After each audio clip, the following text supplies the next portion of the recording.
Drug users who get high with needles in Georgia are the focus of a new measure that's now signed into law by Governor Brian Kemp. It's legal now to swap dirty syringes out for clean ones. The goal is to prevent the spread of AIDS and other infectious disease. News 3's Martin Staunton joins us with this for-your safety report. Good evening to you, Ben, and everyone watching. The needle exchange programs, they're not new. They first popped up in the 1990s with the rise of the AIDS crisis. They provide sterile needles for those drug users who shoot up. Georgia now joins 28 other states and the District of Columbia where needle exchanges exist. The law legalizing needle exchange programs is aimed at preventing the spread of HIV and other infectious diseases. Lawmakers in Georgia went against what opponents have historically criticized about those programs. They say they condone drug use.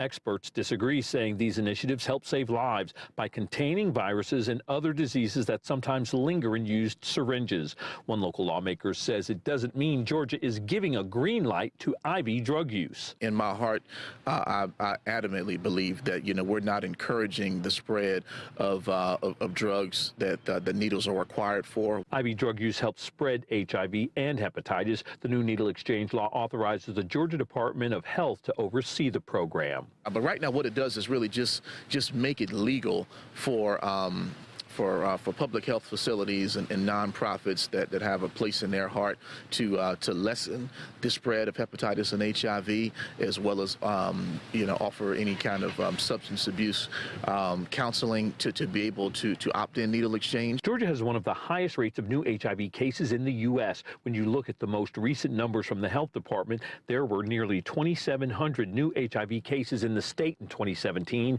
133 were right here in the coastal district. And right now, nearly 2,800 people in our area are living with HIV or AIDS. We spoke with people about the needle exchange. Some like it, while others worry it could encourage drug use. I do agree with that. It does send a message that, hey, we go get some free needles. Hey, we can do all the drugs we want to, but that's not cool. I think it's much needed and illustrates the medical problem with drug addiction and how we have to address it at the street level. We could not find a needle exchange program here in Savannah, and right now there are at least 320 of those exchange programs across the U.S., but very few in Georgia. That's expected to change as news of the new law spreads. Martin Staunton, WSAV News 3. Martin, thank you. The district